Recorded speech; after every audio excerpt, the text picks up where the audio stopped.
give yourself the experience you're seeking right now. You can do that. That's totally accessible and possible. Can I be at peace right now? Yeah. Can I even start whatever, working on that, thinking about that, having that as an intention, having a desire?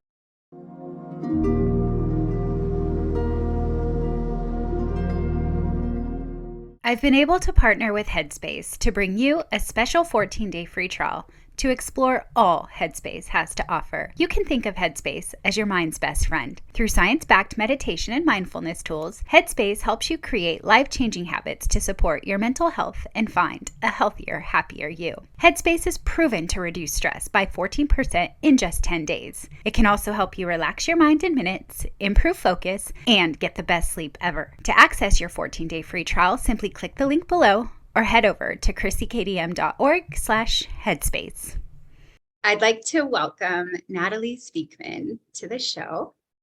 And Natalie is a very special guest because she was and has been a mentor of mine for a while.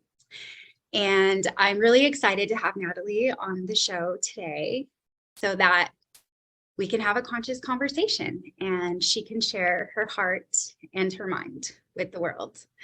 Welcome, Natalie. Thank you, Christina. I'm so excited to be here with you.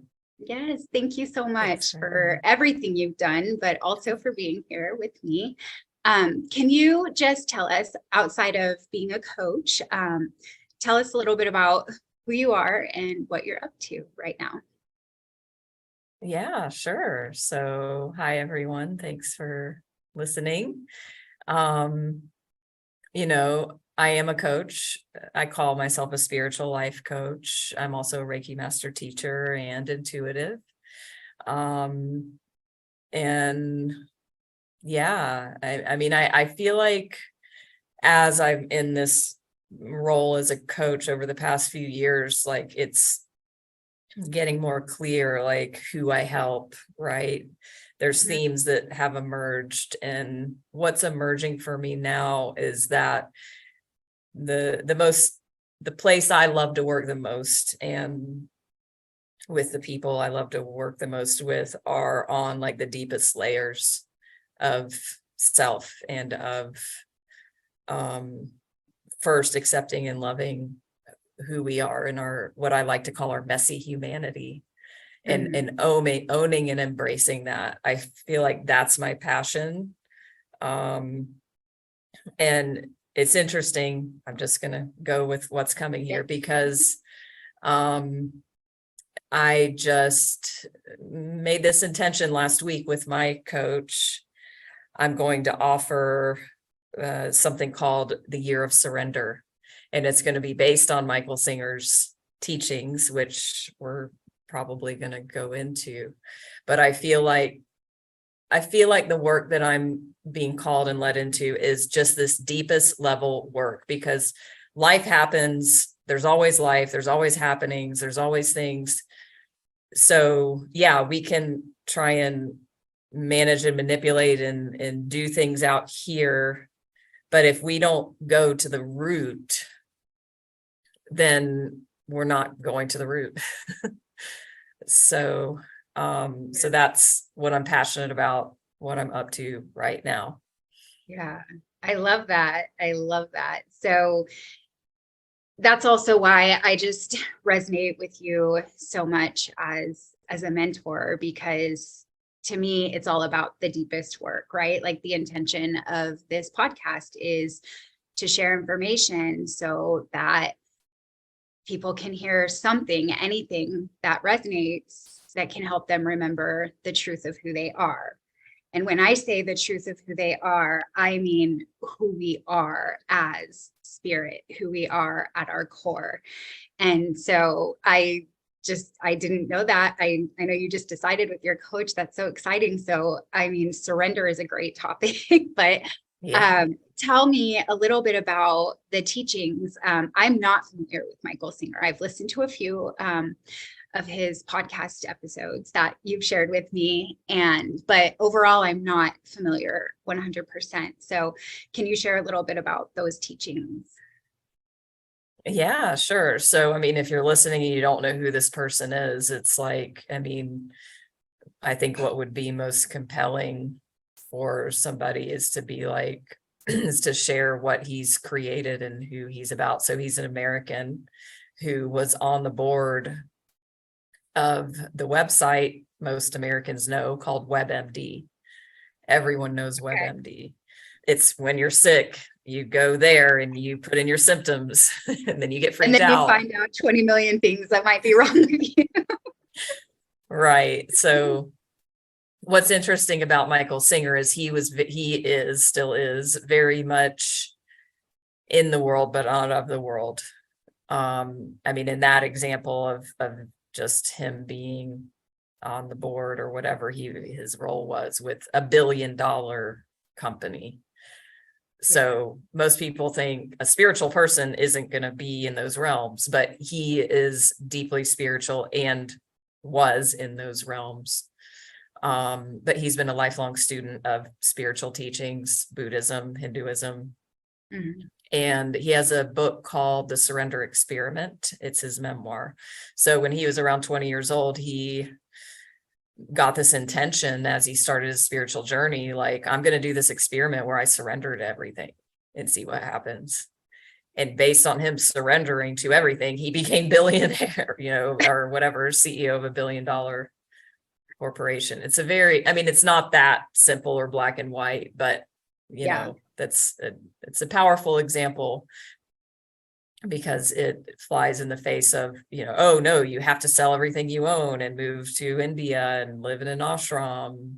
No. And that's like part of his biggest teaching is you don't have to do that. Your spiritual journey is right now in this moment when you go outside in traffic and you get annoyed at the driver in front of you. That is the spiritual work. Yes. So that's just a little taste. Yeah, I'm just giggling because a couple of months ago, I started really diving deep into A Course in Miracles and the Way of Mastery. And the first place that I chose to practice surrender was when I was in traffic driving to pick up my kids. And I was a road rage person, but I decided one day that I was not going to cuss. And I didn't, and things started shifting. And so I just thought that was funny that was the example that you're intuitively guided. Mm-hmm. Yeah.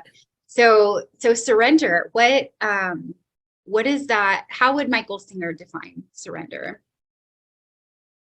I don't know. You could ask him, but maybe I will. My interpretation of it is like, it's a letting go. It's a releasing of resistance. It's a releasing of either resistance or clinging. Mm-hmm. It's a releasing of preference. So this is why I like I said earlier, why I love the work I do with people and where I'm guided to go, because that's really the root of suffering, Mm-hmm. The Four Noble Truths of Buddhism. The first one is existence is suffering. The second one is the cause of suffering is desire. So surrender happening at those deep, deep levels of letting go in every moment of any sort of a preference. I imagine he might say something along those lines. Yeah. What is your experience with surrender? I feel like it's the answer to everything. Mm. I had a plant medicine experience almost 3 or 4 years ago now. It was the most intense experience of my life. I basically died. I experienced death. The body didn't die, but the ego did. The biggest lesson I had from that experience was, as the experience came on, I was like, oh my God, I can't handle this. It's too intense. Right. But yet, anyone that's done a psychedelic or something, it's like, you can't turn it off. The ride has begun. Committed. Yes. And so I'm just in terror. I'm in panic and terror and I can't handle this. I can't do this. I'm going to go insane. The worst thoughts and feelings. And then something else came in that was like, I had this recognition of a moment of surrendering. Like, that's the only option. There was no other option. There was no Yeah. other option. Yeah. So I said yes. I was in no, and then I went to yes. And the minute I went into yes and releasing resistance and attachment and clinging and desire, I went into God. And so then the biggest takeaway I had with that was like, God is yes. That's it. And the only problem, period, for any human being really ever is resisting what is in the present moment. And yeah, it sounds simplistic. And yes, it's also the truth. And anything on top, anything you apply to that, well, but what about this and that? It's all a judgment. Right. So all of what you're describing sounds like all of the other texts that I've been into. So I love that, because what I feel when I hear things like that, when they resonate with other works, is that it's truth, like you said.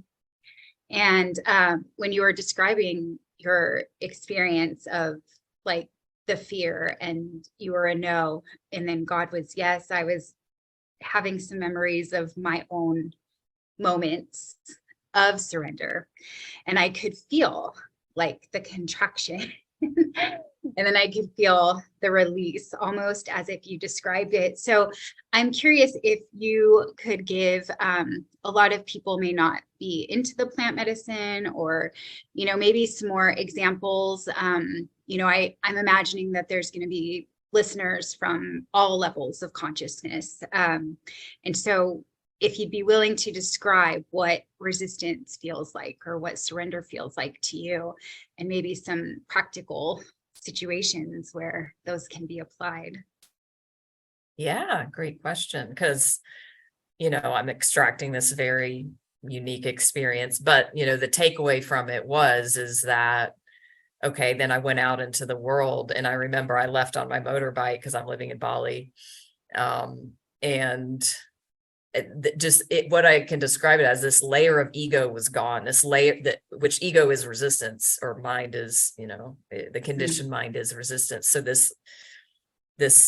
it was gone, but I didn't even know it was there until it was gone. Right. I remember driving and there was a dead chicken on the road. And normally that's something that I would see and I would resist and I would judge. Mm-hmm. And it was not there. And I just witnessed it without the filter of judgment. And what would that judgment have normally looked like? Like, what thought? Oh, poor chicken. Like, oh, that's bad. It's somehow bad and wrong and tragic and sad, or gross, blood and guts and labeling. But none of, labels. Labeling it even as anything other than neutral. Yes, exactly. Exactly. So, I mean, and again, I don't know how real world but that happens everywhere. So that was gone. So I was like, oh my gosh, I didn't know it was there until it was gone. Yeah. Then I could experience just being, it's a neutral event. It's a neutral thing to see. As far as like, okay, well, the traffic thing. So Michael Singer, what he says is, in this idea of surrender being the path and the answer, Mm-hmm. if somebody wants to take that on, it's natural that our mind would say, well, let's start with our childhood trauma, or let's start with, the big thing and work on that. And he's like, no. You start with what he calls low-hanging fruit. Mm-hmm. Low-hanging fruit is fruit you have no effort to come. You go to an apple tree, it's the lowest hanging one. You pick it, it takes no effort, then the one way up high. Yeah. And so he says, start with that. What is that? Weather and traffic. Mm-hmm. You cannot, no one on this planet can change the weather. Well, I mean, we could debate that, but mostly no one can change the weather. So is there a resistance when you go outside and see that it's cloudy, or see that it's rainy, or see that it's too hot? Start to notice that that's resistance. So that's saying no. And then what happens is there's a feeling inside. It's uncomfortable. It does not feel good. So it's that energy of resistance, contraction, walling off, saying no. Yeah. So that is something, I mean, it's just so easy to play with, and it's there all the time, usually, unless the weather's always perfect. Right. So then the invitation would be first noticing all of this, because you can't change what you're not aware of. And then, okay, I can't do anything about the weather. He says, this weather, how did it get here? All of the systems of the clouds and the storms, and the meteorologists could tell you how, and there's so much science and intricacies behind how it's cloudy right now in front of me. The mystery of that. Mhm. And that's how it got here. It's here right now. Can I just be with this weather and even start to embrace it? Not resist it, but even, oh, it's raining. Ooh. Oh, okay. So that would be an example. Yeah. Thank you. I appreciate that. And as I was listening, I noticed, my mind going to my own experiences, and, even that is a little bit of resistance. And, what I did hear, though, as I was listening to you, is something that I find, I'm talking a lot about this on TikTok lately, is it requires being present. It requires paying attention, not just to what's in front of us, but to our thoughts about what's in front of us. And a layer deeper, paying attention to those feelings in your body and letting the feelings tell you, oh, I'm having thoughts and judgments about this that are creating resistance.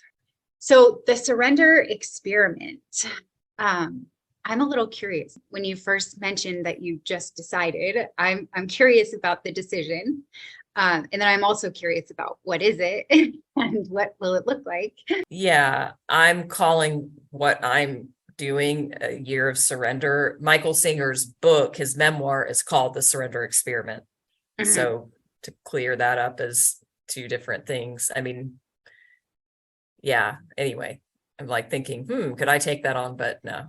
So what, yeah, it came up because I was talking with my coach about what am I passionate about helping people with? Like, what am I really, like, if I can just do the ideal thing and talk about in coaching with the thing I love to talk about the most, and with the people that I love to talk about it with, who are right there and in this message and ready and willing. It just came, as a download, if you want to get woo woo, which I'm totally woo woo and I fucking love it. It's an offering to clients, to potential clients. Yeah. Wow, it's that's cool. a year of surrender. And then we came up with like a year of surrender and like the different levels, and like 6 months of presence, because presence is the other thing, which is what you just brought in. Yeah. And the teacher of presence is Eckhart Tolle. And so it's like Michael Singer is, the surrender guy, Eckhart's the presence guy. I mean, there's more, but these are well known. And then 3 months of like self-love, self-compassion. So this is what came as offerings for people. So that's what it's about. Awesome. So you mentioned Eckhart, presence, and plus surrender. But what those two have been really guiding me in is presence and surrender. What those have been really guiding me in is creation. So I'm curious, what are the philosophies of Michael Singer about creating our own reality? Can you speak a little bit about that? Yeah, that's a great question, because he is not about that at all. He's quite opinionated. Okay, let's hear it. Yeah. because it implies that, and I get it, like I get all of it, and I don't feel like one is right and one is wrong. It's all here, it's all good, whatever resonates, and what he Right. says is that basic, well, I mean, and this is all my interpretation, please don't quote me exactly, just my studies and immersion, and this is my general idea of what he says about that, but that it implies that like something needs to be changed or something's different or lacking about the now, so that then I'm going to create something in the future, and I get that. Yeah. So that's what he would say, I think. Yeah. Well, I love this topic, if you're willing to go here, because for a long time, I was in that paradigm of we create our own reality. Even just this morning, I heard something that, sunk in a little bit deeper about, it's more like when we're present and we're surrendering, we're allowing. So I'm curious your thoughts and your feelings on that. And we can go deep with that. Well, my first thought is we are God. Mm-hmm. And we are, Conversations with God is another highly influential book teaching of mine that I love. And, that says we came here to discover and create, to experience that. And even the way of mastery says that energy of desire is God, even sexual desire. Yes. But that desire energy is what's needed for this process, desire, intention, creation. Yes. Yeah. Surrender. So, yeah. And then Surrender allowing. is the fourth. Yeah. Yeah. Well, in Way of Mastery calls it allowing, I think, a lot. And I love that energy of that word too. Yeah. Allowing. Because in allowance, there's no judgment and there's no resistance. Mm-hmm. And there's no preference either as well. Yeah. But yeah, I'm getting so in thinking about, wait, what you were saying. I've lost the question again now. We create our own reality. Yes, yeah, because that goes deeper into free will. Is there free will? What is free will? If we are one, if I believe in non-dual teachings, Vedanta, all of that. So if there is only one consciousness, right, where is free will in that? Yeah. I don't know. I mean, one of my teachers, another is Ramana Maharshi. He's the guru who asked the famous question, who am I, in order to get enlightenment? And he's like, there is no free will, is what he says. So am I in my creation? I mean, yeah, where is that, the free will in that, or not? I don't know. You tell me. What do you think? Well, I love that you brought up desire. Because the way that I've been interpreting the teachings of the Way of Mastery and A Course in Miracles, which are both channeled by Jesus, the way that I interpret it is that the desire is given to us from God. And as we follow our desires, we're creating with God. And not to resist our desires. There's even a whole practice that says, it talks about sexual desire, and it doesn't say go out and do your thing, but it says when you feel it, like welcome it, all of it, be with it. And it says that our free will is the choice of who we're listening to. Are we listening to the ego? Are we choosing to listen to the ego, or are we choosing to listen to God? That is the point of free will. So curious how that lands for you. I'm still learning. I'm not an expert. This is just what I think. Yeah. Well, and I mean, I love that very clear distinction. Well, and then, I'm thinking many things, like the ego is an illusion. The ego is not real. And this self-concept, living from mind, living from concepts, beliefs, judgments, stories, none of that is real. So yeah, how does that fit into choice and free will and reality. What are you thinking about that? This is what all the Course in Miracles talks about. And you know what I heard when you were talking about the ego, I heard interference. The way it explains it in A Course in Miracles, the way that I see it is that the ego isn't real. It is an illusion. However, we experience this world very, very real. But like, it's interference, right? When we're listening to the judgments or the negative self-talk, or even you have to, you should, you know, kind of language, it's interference with the connection that we never, ever lose from God, because we are always, Yeah. we are a part of. Yes. Yeah. So what are we putting our attention on? Yes. What are we paying attention to? We're paying, like, with our energy. Yes. Oh, I love We're paying attention. So, I mean, that's what meditation is. That's what mindfulness is. It's about, okay, seeing the distractions. Thoughts are the biggest distraction. They're for me, what I like the closest layer, Mhm. you know, to the self. So first being aware, like, I mean, this conversation is not for everybody, you know, but it will be heard by those who are ready to hear it. Yes. Because yeah, you have to be aware of all of this to even do something about it.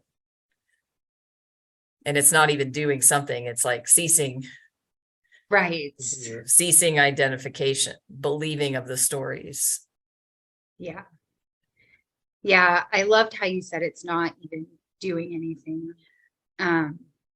That is where I notice myself. I get into, I need to read this book, or I need to do this. It's really not like that. When we pay attention, the information is always available to us. I want to circle this back because I feel like it comes right back to what you were saying about the low-hanging fruit.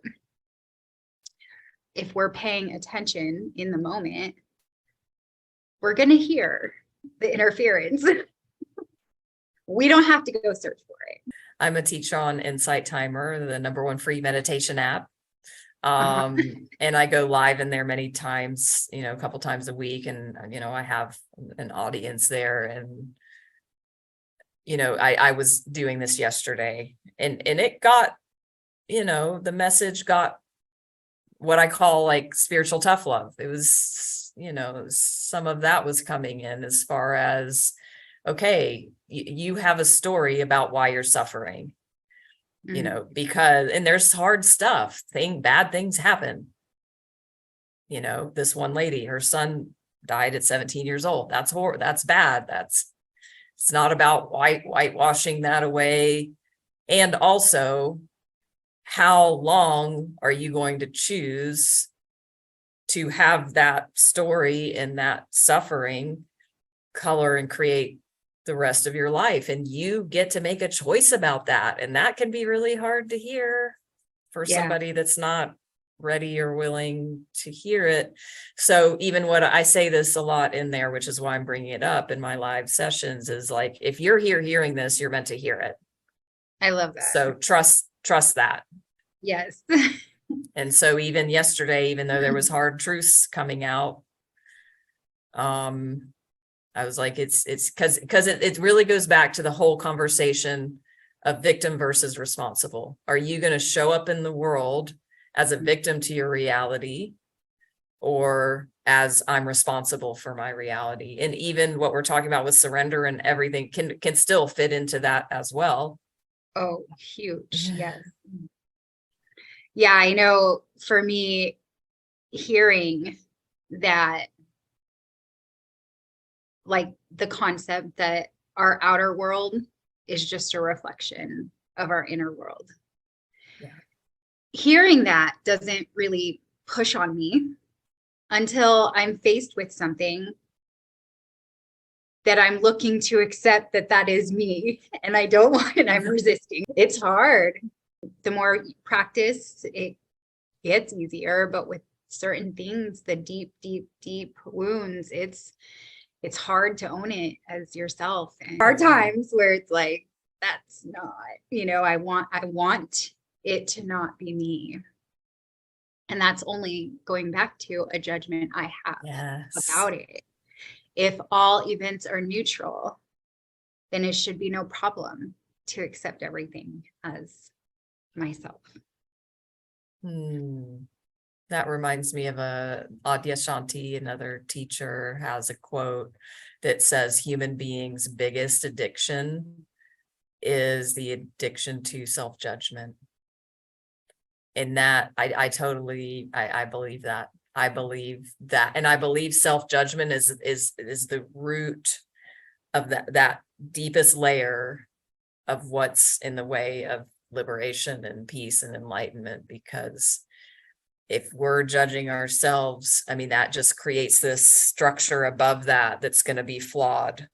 And you can try and fix it up here, but until you work on the releasing of the self-judgment, then it's not, the structure will still be here. Yeah.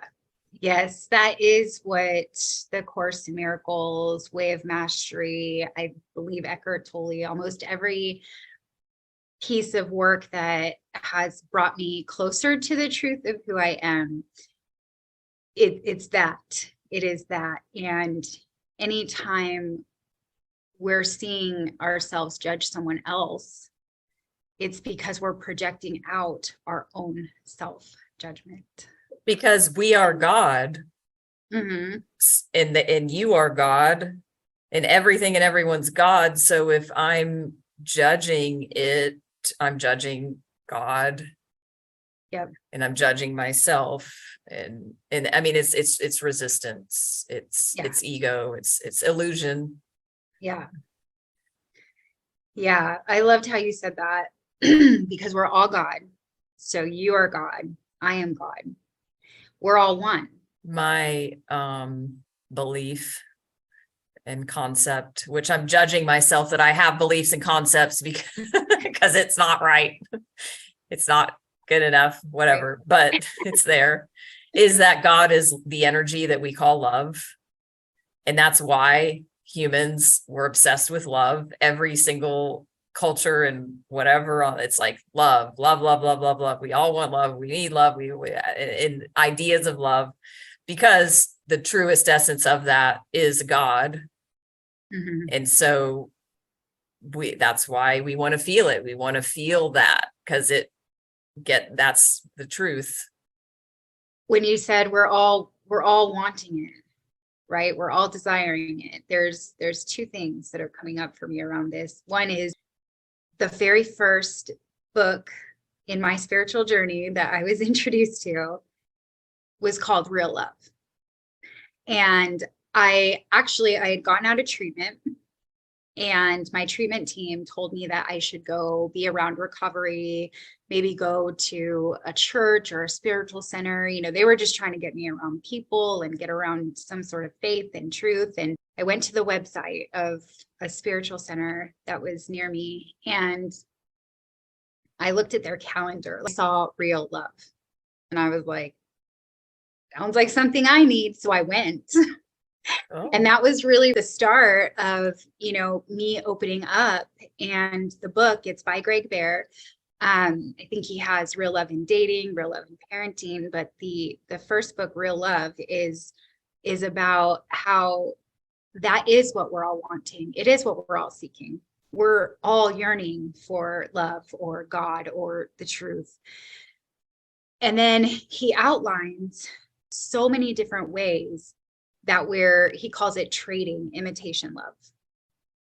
And so the getting, the clinging, protecting, we do these things because we don't have it for ourselves, right? We haven't experienced that love for ourselves, so we can't give what we don't have. But also, we block ourselves from it by reaching for it. It reminds me of just the idea of the presence in the present moment, and coming back to that very just feet on the ground, like real life, that we're setting ourselves up for suffering if we're wanting to grasp and cling to and reach something outside of this present moment,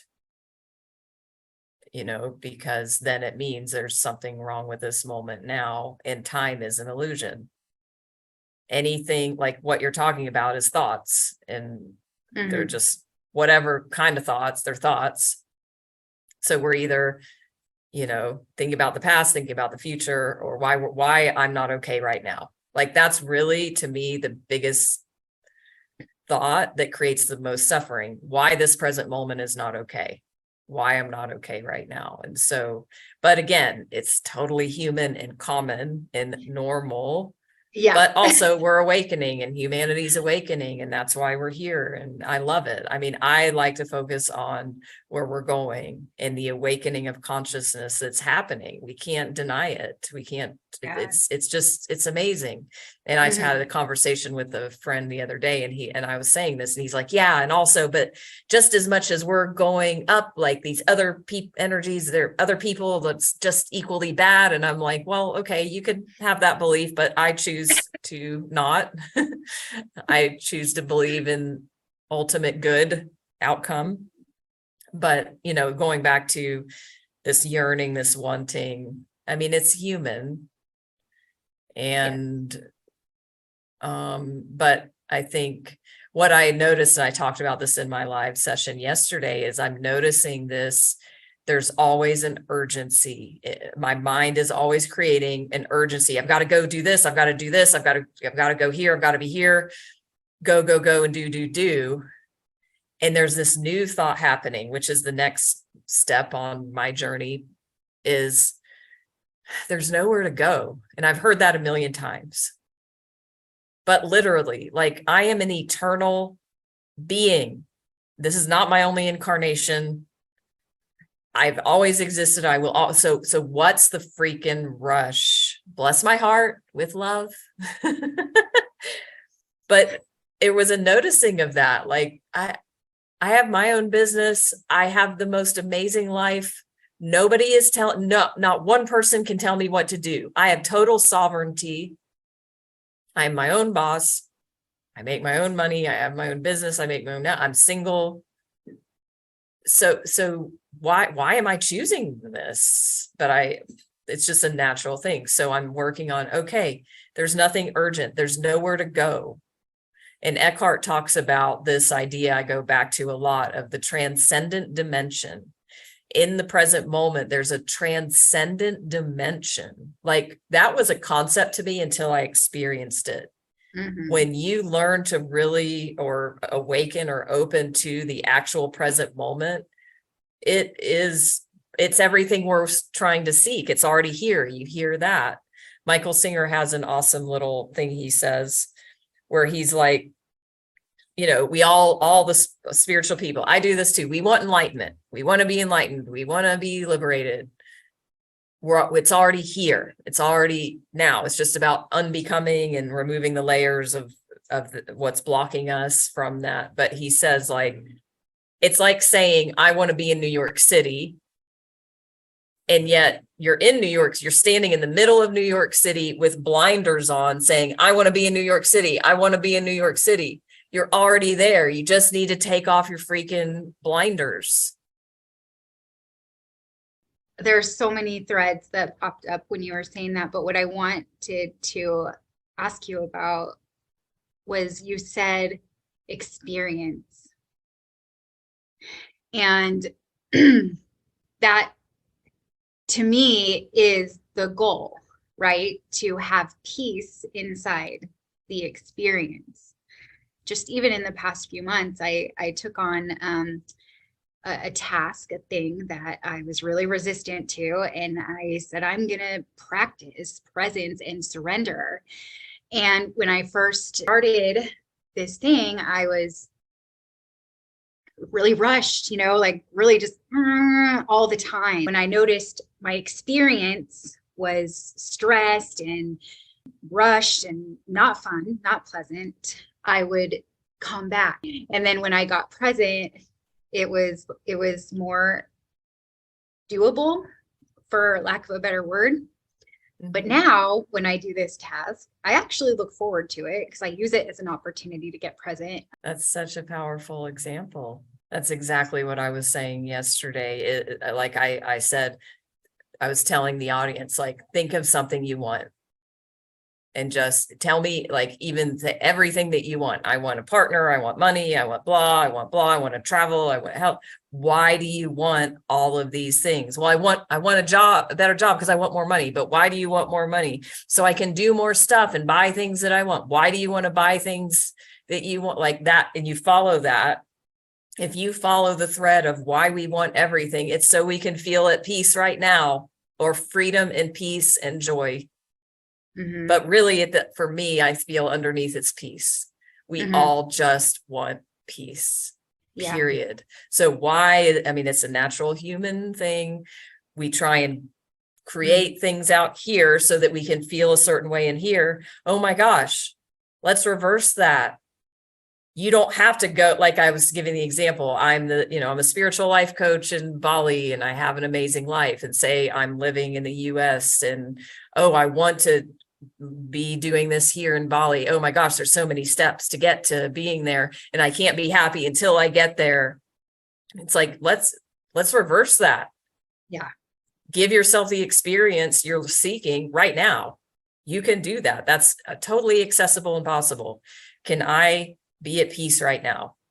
Yeah. Can I even start whatever, working on that, thinking about that, having that as an intention, having a desire? Yeah. And I don't need to have that experience to give me a peace inside. Once I feel the peace, then this will naturally occur. And that goes back to the whole manifestation, law of attraction, like even Michael Singer. So if you go back to him and about surrender, I mean, the ultimate goal of surrender is to be at peace in the present moment and to be present and to not be resistant. So naturally, if you are feeling peace, and two, like if you're feeling peace, then maybe there might be like, oh, there might be an impulse that comes from a place of peace of something. And then to create from that out of play and experimenting and just to experience it, not because I'm not happy and I need to do something to get happy. Yeah. I was literally just going to ask you if you like, if I have, this idea that once I get to Bali or Hawaii, I will be peaceful. Can we really actually experience happiness and peace there if we can't access it right here?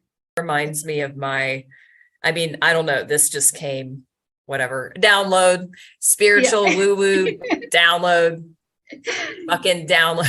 I judge myself. I'm worried about the judgment of, so I've got my stuff. Anyway, whatever. I got a download that it just came over the past few years. Like, what is my purpose on this planet in this incarnation more than anything else? What do I want? Yeah. And it's just naturally came. I want to live unconditionally. That is I feel that I'm like, that's my highest purpose. My soul's calling and purpose is to be able to live unconditionally. What does that mean? That the outside world can do whatever it's doing and it's not going to move me out of my peace. And so now I know that. And so, okay, now things are happening and it's like, okay, here's opportunities for you to surrender, for you to have things happen, and then practice all the surrender so that I can be at peace. I mean, I have a long way to go, or it can happen right now, but it's not easy. It's simple, but it is not easy, and it's possible. And what you just said is it's so profound to me that I'm curious about your views or your thoughts on it. Is that when I was listening to you, it was like these challenges, these opportunities to surrender were very, very loud for me in my journey. Very big, very loud, very harsh, very like shocking. And over the years, the more I practice this surrender, being in the moment, allowing, following my desires, the challenges don't feel as big. And I'm curious if that's true for you, or if that's, something that you see with your clients. I mean, conceptually, what I'm thinking of, this would be optimal. One of Eckhart's most famous quotes, is to accept the present moment as if you have chosen it, is like, I forgot the red, but like, that's the highest optimal way to be. And it's like, oh, you mean the car accident? You mean the loss of a job? Yeah. I feel like whatever helps, and these are all concepts and ideas and thoughts, but if they just stay up here, then they just stay up here. What makes a difference for you in the moment experientially? Yes. Like, that's this journey from, my head is full of knowledge, and also that gets in the way. Buddha, Buddhism talks about the don't know mind. That's where I'm working on, because this is all very conceptual and knowledge, and there's so much here. Yes. And also our knowledge blocks us from the unknown and having a new experience or something new. Way of Mastery talks about, we are like a gnat, a G-N-A-T, a gnat, shaking its, looking up at the sky and shaking its fist at the universe and being like, you need to do what I say. Yeah. Or like cooperate. It's like, it's so true. Yeah. Yeah. No, I love that. Inauthentic relating, I always say it before we go into a circle or go into a practice, is whenever I think I know, I'm an ego. But it's like, if I think I know something about you, then I'm closing myself off to experiencing you right now in this moment. So it goes back to it's a judgment. So even in the Way of Mastery, Jesus talks about how his teachers gave him this practice of, going out, and it's from the Course in Miracles. Oh, look at this hand doesn't mean anything, or, this mirror doesn't mean anything. And that's don't know mind right there. Yeah. It's a powerful practice for sure. It's come into my life in several different ways. First at Landmark Communication, which is all about consciousness, and then again in authentic relating and in Way of Mastery. I know it does bring me a more peaceful experience to realize that I'm putting meaning into this. So if I'm feeling restless or frustrated or angry, that's because of what I'm thinking about it. And that can be changed. There's a quote from Michael Singer. This goes back to earlier about, like, you're like talking about how to surrender, like kind of the digging, how do we dig into that, like experientially, as rather than a concept. So he says, and he's talking, this is from his memoir, The Surrender Experiment. By that stage of my growth, I could see that the practice of surrender was actually done in two very distinct steps. First, you let go of the personal reactions of like and dislike that form inside your mind and heart. And second, with the resultant sense of clarity, you simply look to see what is being asked of you by the situation unfolding in front of you. What would you be doing if you weren't being influenced by the reactions of like or dislike? Following that deeper guidance will take your life in a very different direction from where your preferences would have led you. That is the clearest I can explain my surrender experiment, and it became the foundation of both my spiritual and worldly life. So I feel like that answers a lot of what's come up. I love how it mentions like and dislike. Because when we are so excited about something, or we love something, or we think it's so cool, that's also It's a judgment. preference. Yeah. Well, I love that you brought that in, because that was something, another space that's opening for me to play in that's different. And Mhm. he talks about this. So he talks about you're having a peak experience. What is a peak experience? Your wedding day, the birth of a child. You know, you go on this trip and you want to see this sunset and you're there. So he says, like, think about you in that experience. He says, you're totally open. You are 100% open. There's no resistance. You're just open, present, experiencing, letting this whole experience come in. Yeah. He says the goal is that you are like that with the things that you don't like, that you have that same openness to, I mean, he calls it the rattlesnake and the butterfly. So the butterfly is the nice thing. The rattlesnake is the not nice thing. Can Mhm. you be like, oh, a butterfly's here. Oh, and you're just open. And then you cling and you're like, oh, wow, remember that other, I want to see another, right? So the clinging Right. can happen. But then if you're like, okay, then a rattlesnake comes. Okay, can you, I mean, aside from like physical danger, but you see Right. it from far away, can you be as open to the rattlesnake? Can you be as open to the bad thing as you can to the beautiful sunset?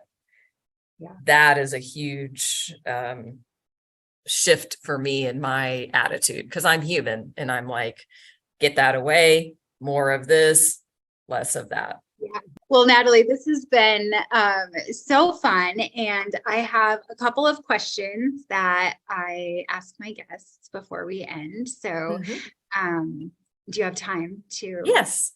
Okay, perfect. So we probably have already touched on these, but we'll just circle back to them. So the first question is, how would you define God or source? Oh, great. Yes. Yeah, as I said earlier, love, the energy, the essence of love. Mhm. All right. And the next question is, what would you say the purpose of life is? Is to remember the truth of who we are, which is that we are God. Yes. Well, thank you so much, Natalie. How do people find you if they want to get in touch with you? Yeah, sure. Well, my name's Natalie Speakman. My website, nataliemspeakman.com. M as in Mary. I'm on Facebook, Instagram. I mean, just search me. And yeah, I'm a teacher on Insight Timer. I go live in there a couple times a week, and I have some meditations in there as well. So yeah, you can find out more about me there. I'm also actually, if I may bring this up too, at this time, as of the recording, this is what's coming up. Again, a download came for me to do a surrender circle. So I'm going to be hosting. Yeah, it's a cool idea that happened. And it's based in Michael Singer's teachings. So it might happen once, it might happen 1,000 times, or anything in between. Right now, I'm looking at scheduling the first one. But you can see about it on my website, Surrender Circle. So it's going to be a Zoom meeting. It's donation based. You can pay nothing or whatever. But we're going to dig deeper into all of this. So if you resonated with this, reach out that you would like our Surrender Circle, and we'll be talking about it. What is it? Looking at people's real life examples. How does it look in those examples? Question and answer. And then at the end, I'm going to be giving Reiki. So I'm a Reiki Master Teacher, and ancestral clearing, which is an amazing process that I do for healing and clearing. So that will also be part of the circle. Awesome.